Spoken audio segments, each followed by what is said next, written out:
Hi, it's Andrea, and happy Friday. We made it through. So today I'm actually doing my weekly roundup, calling it Appetizers with Andrea. Now that the reality is settling in and people are realizing this is becoming more and more normal and working from home offices and kids are coming in, recording, changing locations, it's becoming a little bit more somewhat acceptable for a lot of people. So I started off the week talking about some of the government programs that were out there that they were trying to support small businesses. And one of the programs they had was that we were going to give a 10% wage subsidy. So making sure that looking at your cash flow statements and working on some of these things moving forward, we will get past this. And once we do, where will you be? Where will your business be? And what do you intend to do after that? So I'd make sure that you just really start not being afraid of the numbers anymore. So make sure that you're tapping into everything that's available for you. If the bank is extending and deferring, try and tap into that. Talk to your landlord. Find out if they will only accept, say, operational costs on rents, on the rent for your location.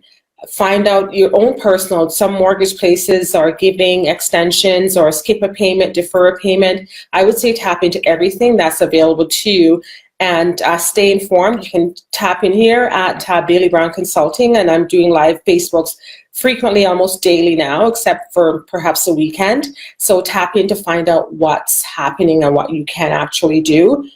And another thing I talked about in the meantime is being mentally strong, being spiritually aware, all of those things need to be happening as well, because we're all being tested. Everything that we thought we knew, that's really being tested for all of us. And the business we thought we had, the amounts we had, the projections we've had, what I would say is get rid of all of those projections that you had and that you made up for where you were going to be, what your year was going to be.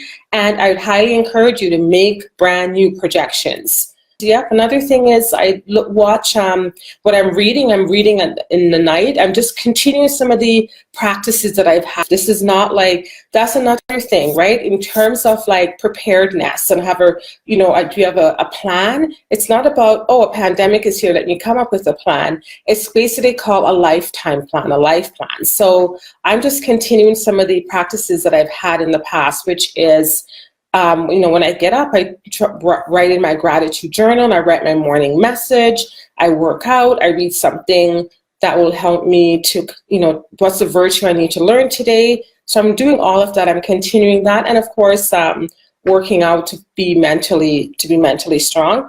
But one of the I'm going to make a recommendation. Another thing I do is I like to watch different shows. And in the past, of course, we had sports that we would be watching, and that would be fun and that would take our mind off things. Well, there's no sports. I'm a big hockey fan. Used to go watch the Oilers ever so often. A big basketball fan. None of that's happening. So all the sports and all the things that we know that we would turn to, they are not there right now. So what I'm doing is, I'm like most people, I'm finding great shows and great programs on Netflix. And a really good recommendation I'll make this weekend is Madame C.J. Walker. It's called Self-Made. It's the movie about the first self-made millionaire in the U.S. And if you love business or you love someone that's knows how to persevere and all of that, I think you would really enjoy this movie. So that is my week recap, my weekly roundup, Appetizers with Andrea. So I'm having my virtual, have some appetizers, some great food today. Don't have a drink, but I'd be having my sparkling ice water. I love this drink. So that's basically what I'm going to be doing this weekend. So I hope your weekend you will be able to relax, do some reading, and just sort of find a way to make the best of where we're at. So take care, and we will talk again soon. Bye-bye.